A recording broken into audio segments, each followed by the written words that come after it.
आज हम बात करेंगे एप्लीकेशन ऑफ बायट-सवर्त लॉ। बच्चों, बायट-सवर्त लॉ का जो सबसे इंपॉर्टेंट एप्लीकेशन है, अगर कहा जाए किसी पॉइंट पर मैग्नेटिक फील्ड निकालना हो, एक्सप्रेशन ड्राइव करना हो, then we can use the Biot Savart law. और क्या करेंगे उसके लिए? पहला स्टेप, एक करंट एलिमेंट लेंगे। उस करंट एलिमेंट की वजह से जिस पॉइंट पर मैग्नेटिक फील्ड निकालनी है, बायट-सवर्त लॉ का यूज करते हुए हम मैग्नेटिक फील्ड निकालेंगे। और उसके बाद क्या करेंगे? अगर पोल एक होल के कारण निकालना है, then you can use the method of integration to find the total magnetic field at the point. Right? Now there are three important applications of Biot Savart law. और बच्चों, बहुत इंपॉर्टेंट, मोस्ट इंपॉर्टेंट टॉपिक है, हर एक board exam में ये पूछा जाता है। पहली एप्लीकेशन हम यहां ले रहे हैं, और पहली एप्लीकेशन क्या है बच्चों? To find the intensity of MF, to find the intensity of MF, the intensity of MF at the center of a current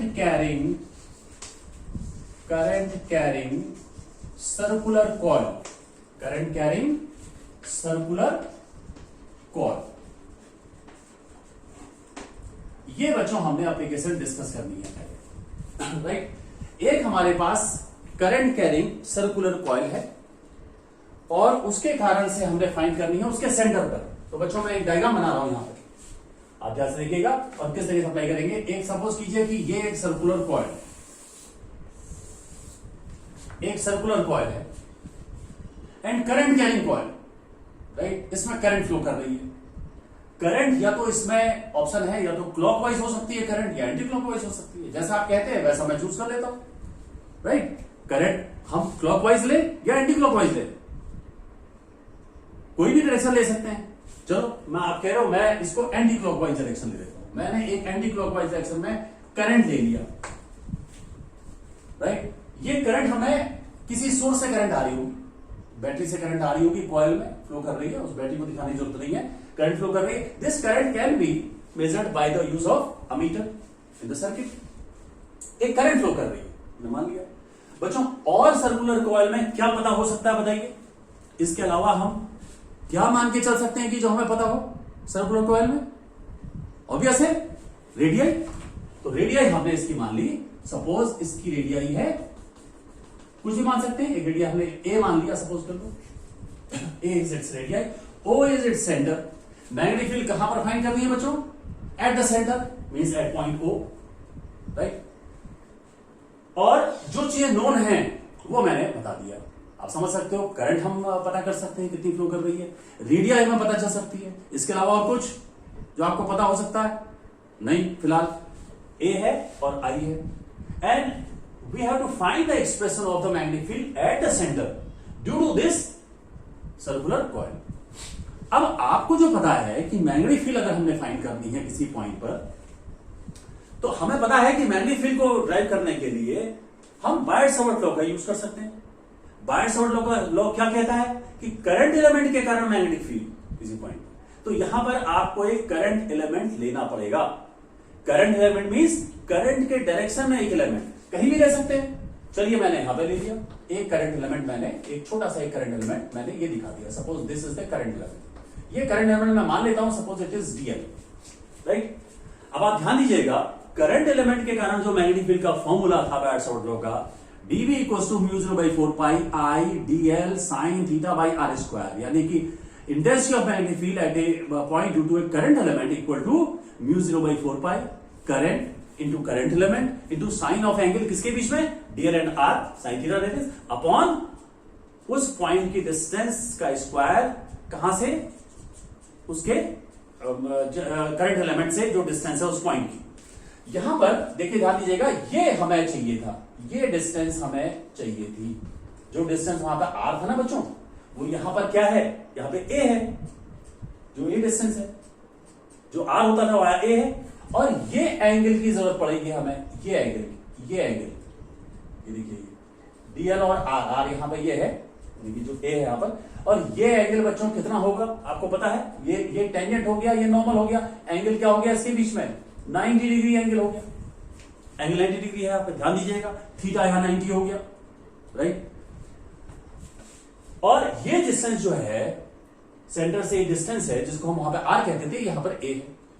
so now we can first find the intensity of magnetic field at point O due to a small current element. मैंने क्या कहा था, जहां पर भी magnetic field find करनी हो buyer short की वजह से एक स्मॉल करंट एलिमेंट लीजिए, पहले ले लिया आपने, करंट एलिमेंट की वजह से मैग्नेटिक फील्ड निकालिए. तो वही मैग्नेटिक फील्ड पॉइंट ओ पे मैं निकालने जा रहा हूं.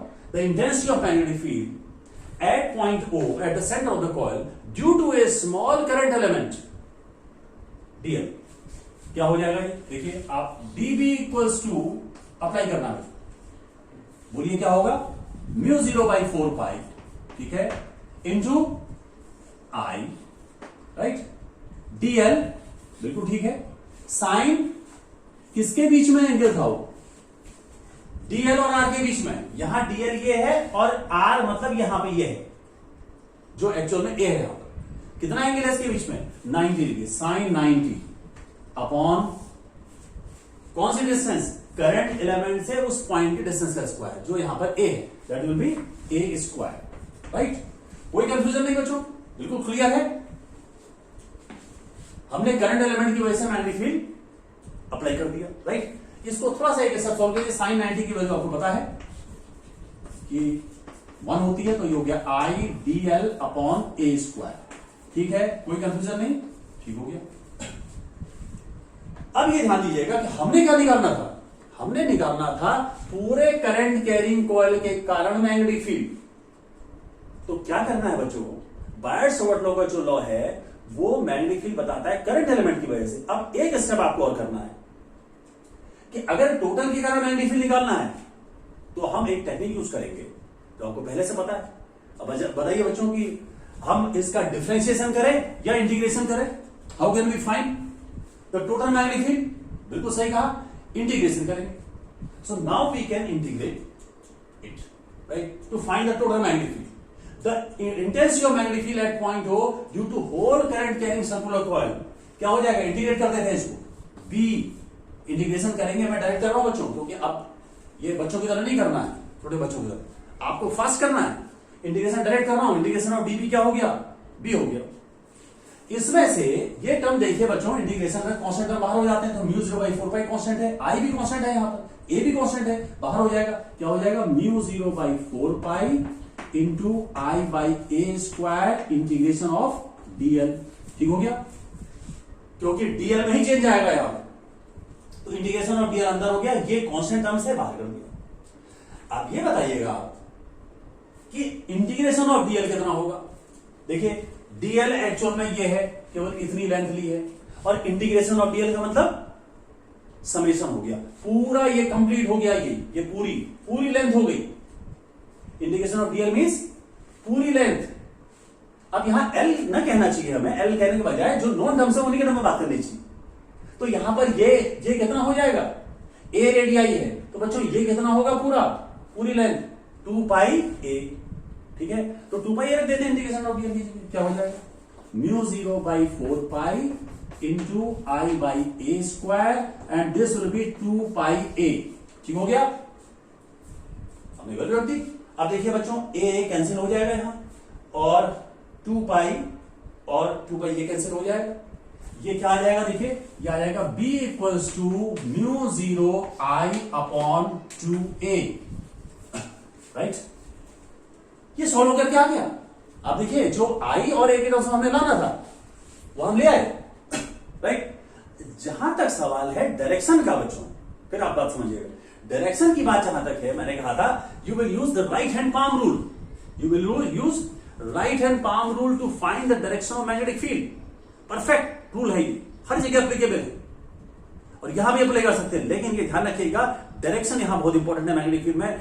डायरेक्शन देखते वक्त ये जरूर देखिएगा कि वो प्लेन भी देखने की जरूरत है, किस प्लेन में है. आप जब कॉपी में लिखते हैं तो कॉपी का प्लेन जो है बच्चों वो हॉरिजॉन्टल प्लेन है, हॉरिजॉन्टल प्लेन. और यहां जो ब्लैक बोर्ड का प्लेन है वो कैसा है, वर्टिकल प्लेन है. तो इसमें कंफ्यूजन ना हो, मैं दोनों तरीके से बनाने की कोशिश करूंगा. यहां पर देखिए बच्चों की जो डायरेक्शन मैंने चूज किया है, मैंने एंटी क्लॉकवाइज ले लिया था, आप क्लॉकवाइज भी ले सकते थे. एंटी क्लॉकवाइज डायरेक्शन जब मैंने लिया, अगर ये कॉइल ऐसी रखी हुई है जैसे मैं बता रहा हूं, इस प्लेन में, ब्लैक बोर्ड के प्लेन में ऐसे रखा हुआ, और मैग्नेटिक फील्ड यहां निकालना है. राइट, तो right hand power rule use करेंगे, कहीं से भी यूज कर सकते हैं। जैसे मान लीजिए ये करंट है और ये देखिए बच्चों मैंने ये ऐसे किया, ये इस करंट के डायरेक्शन में देखिए, करंट के डायरेक्शन में, और ये इधर पाम इधर ले गया सेंटर की ओर को, राइट। तो डायरेक्शन किधर हो जाएगा, ये मैंने ऐसे रखा थंब की तरफ को डायरेक्शन करंट का, और पाम को रखा सेंटर की ओर को, ठीक, करेक्ट। अब कैसे हो जाएगा मैग्नेटिक डायरेक्शन, इस तरीके हो जाएगा इधर की ओर, यानी कैसे, इधर की ओर मींस ऐसे, ये देखिए ऐसे इस तरफ, यानी कि कैसे हो जाएगा मैग्नेटिक का डायरेक्शन, टुवर्ड्स द ऑब्जर्वर। मैं ऑब्जर्व कर रहा हूं चीज को, टुवर्ड्स द ऑब्जर्वर। ये क्या हो जाएगा, perpendicular to the plane and towards the observer, ऐसा मैं लिख सकता हूं यहां पर, राइट। अगर ये क्लॉकवाइज होता डायरेक्शन तब कैसे होता, तब क्लॉकवाइज अगर आप लेते तो डायरेक्शन, मान लीजिए करंट डायरेक्शन इधर से लेते हैं तो ये magnetic away from the observer हो जाता है। लेकिन एक बात ध्यान रखिएगा, ये कॉपी के प्लेन में अगर आप करेंगे, आपका कॉपी का प्लेन है, आप कॉपी में लिख रहे हो बच्चों, ये कॉपी का प्लेन है, इसमें ये कॉइल ऐसे रखी हुई है सर्कुलर कॉइल, और एंटी क्लॉकवाइज करंट जा रही है, तो कहीं से भी आप ले लें, ये ऐसे रखना पड़ेगा आपको, इस तरीके से देखिए, ऐसे रखना पड़ेगा, राइट। करंट ऐसे जा रही है एंटी क्लॉकवाइज, और मैंने ऐसे रखा सेंटर में, मैग्नेटिक कैसे हो जाएगी, perpendicular to the plane and vertically upwards, perpendicular to the plane and vertically upwards बोल देंगे, राइट। तो यहां पर ये जो आपने, अब मैं ये जो भी चीज लिख रहा हूं, चूंकि आप कॉपी में कर रहे होंगे, तो मैं यहां पर जो चीज लिखूंगा वो कॉपी के हिसाब से लिखूंगा। यहां पर जो डायरेक्शन होगा, अगर ये इस तरीके से है एंटी क्लॉकवाइज, तो क्या हो जाएगा, perpendicular to the plane and upwards, perpendicular to plane and vertically upwards.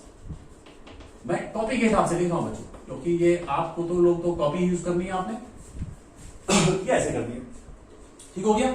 अब इसको एक जनरलाइज कर देते हैं। देखिए इसमें आप सपोज कीजिए कि ये जो सर्कुलर कॉइल है, इसमें मान लीजिए 2 टर्न होते। अब बच्चों एक ही वायर से 2 टर्न है, आप समझ रहे हो, एक वायर से करंट आ रही है और एक ऐसे है, फिर एक चक्कर और है ऐसे, 2 टर्न है। अगर 2 टर्न होंगे तो आपको पता है करंट ऐसे आ रही है एंटी क्लॉकवाइज, मैग्नेटिक फील्ड एक के कारण म्यू 0/2 है ऊपर की ओर, दूसरे में भी करंट उतनी है, रेडियाई भी उतनी है, उसी के ऊपर है वो, तो मैग्नेटिक फील्ड उसके कारण भी ऊपर होगी। मैग्नेटिक फील्ड वेक्टर क्वांटिटी है, सेम डायरेक्शन में हो रहा है ऊपर की ओर, क्या हो जाएगा, दे विल एडेड अप, और ऐड हो जाएगा तो अगर 2 टर्न से तो क्या हो जाएगा, 2 टाइम्स ऑफ म्यू 0/2 है, राइट, क्लियर। अगर 10 टर्न है तो क्या हो जाएगा बच्चों, 10 टाइम्स ऑफ म्यू 0/2 है। अगर n टर्न है तो क्या हो जाएगा, if the circular coil has the n turns, capital N तो हम लेते हैं, then B will be equal to क्या हो जाएगा, n इंटू म्यू 0I/2a, या इसको थोड़ा सा पॉपुलर फॉर्म में मैं लिख देता हूं, म्यू 0Ni/2a। ये बच्चों यहां पर कंप्लीट फॉर्मूला हो गया, म्यू 0Ni/2a। यहां पर B क्या है, B है intensity of magnetic field at the centre of A current carrying circular coil, right. Mu 0 की वैल्यू क्या रखेंगे आप, देखिए मैंने बताया था म्यू 0/4 पाई इक्वल टू 10⁻⁻7 ऐसा यूनिट में बताया था, म्यू 0/4 पाई की वैल्यू थी, म्यू 0 की वैल्यू क्या हो जाएगी, 4 पाई इंटू 10⁻⁻7, ठीक हो गया। तो इसमें कंफ्यूजन ना हो, म्यू 0 की वैल्यू क्या रखेंगे, 4 pi into 10⁻⁻7। N is the number of turns, अगर सिंगल टर्न है तो एन की वैल्यू 1 हो जाएगी। I is the current in ampere, ampere में लिखना है। ए इज द रेडियाई, इसमें लिखना है, मीटर में ही लिखना है, क्योंकि आप म्यू 0 की वैल्यू ऐसा यूनिट में यूज कर रहे हो, तो जितनी क्वांटिटीज है सब ऐसा यूनिट में ही आपको रखनी होगी। तो ये फॉर्मूला हो गया। जहां तक डायरेक्शन की बात है, डायरेक्शन आप अलग से देखिए, राइट हैंड पावर यूज करना है, उसके लिए राइट हैंड पावर यूज करेंगे, डायरेक्शन आ जाएगा, right. So this was the required formula, और बहुत इंपॉर्टेंट फॉर्मूला है बच्चों, इसका यूज भी करेंगे हम। इसका एक स्पेसिफिक यूज थोड़ा मैं बताना चाह रहा हूं, जिससे कि आपको ये बहुत ज्यादा क्लियर हो जाए कि कोई कंफ्यूजन ना हो। एक स्पेसिफिक पॉइंट इसमें बताने जा रहा हूं अलग से, इस पर ध्यान दीजिएगा कि चलिए मैं यहां बता देता हूं, थोड़ा सा एक पॉइंट बताना चाह रहा हूं, जरा समझिएगा, है ना, जिससे कि इसको यूज करने में न्यूमेरिकल्स वगैरह प्रॉब्लम ना आए। एक पॉइंट समझना बच्चों, ऐसा है कि अगर मान लो कोई कॉइल ऐसे दिया हुआ है और केवल इतना पार्ट है, ये इसका सेंटर है सपोज की, और ये एंगल 60 डिग्री, इसमें करंट जा रही है, आई करंट जा रही है मान लीजिए, और ये पूरा पार्ट नहीं है। अब जरा ध्यान दीजिएगा, अब देखो बच्चों, अगर पूरा सर्कुलर कॉइल है और करंट आई है, ए रेडियाई है, तो आपको पता है कि फॉर्मूला क्या है, म्यू 0 I बाई 2 एक टर्म की है ना, एक टर्म है केवल, म्यू 0 I बाई 2 है। अब ये बताइए बच्चों, जब हम यहां से यहां तक घूम गए पूरा, यहां से यहां तक पूरा कंप्लीट आ गए, तो यहां पर सेंटर पे कितना एंगल बन गया, 360 डिग्री घूम गए, है ना। यहां पर देखिए ये कितना एंगल बना रहा है, ये देखना पड़ेगा सेंटर पे, ये कितना एंगल बना रहा है जिसके कारण बात हो रही है मैग्नेटिक फील्ड की। हमने किसके कारण मैग्नेटिक फील्ड यहां पे निकालना है, सेंटर पे। ये एक आर्क है, सर्कुलर आर्क है, कंप्लीट नहीं है। ये कितना एंगल बना रहा है, 60 डिग्री। अब जरा ध्यान दीजिएगा, 360 डिग्री के कारण, अगर 360 डिग्री एंगल होता तो फॉर्मूला क्या होगा, म्यू 0 I अपॉन 2a। अब यहां पर एंगल कितना है, 60 डिग्री के कारण कितना हो जाएगा, 60 upon 360 mu 0 I upon 2a, यानी कि हो जाएगा 1/6 ऑफ म्यू 0 I अपॉन 2, ये हो जाएगा। तब ये फॉर्मूला यूज करेंगे, देखना पड़ेगा कितना एंगल बन रहा है। अगर एक टर्न पूरा नहीं है, अगर एक टर्न पूरा है म्यू 0 I बाई 2a, अगर टर्न पूरा नहीं है एक टर्न भी, तो कितना एंगल बना रहा है वो, ये देखने वाली बात होगी, राइट।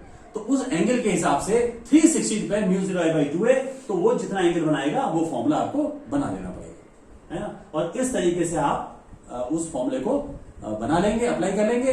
अगर मान लीजिए 180 डिग्री बनाता है, हाफ है, सेमी सर्किल है ना, ये मैं यहां बता देता हूं, एक हाफ सेमी सर्किल है सपोज कीजिए इस तरीके से, और आपसे कहा जाए आप बताइए यहाँ पे ए रेडिया है इसकी, और यहाँ पे सेंटर पे मैग्नेटिक फील्ड बताना। अब बताओ, जब यहां से यहां तक हम घूम गए, कितना एंगल घूम गए यहाँ पर, 180 डिग्री।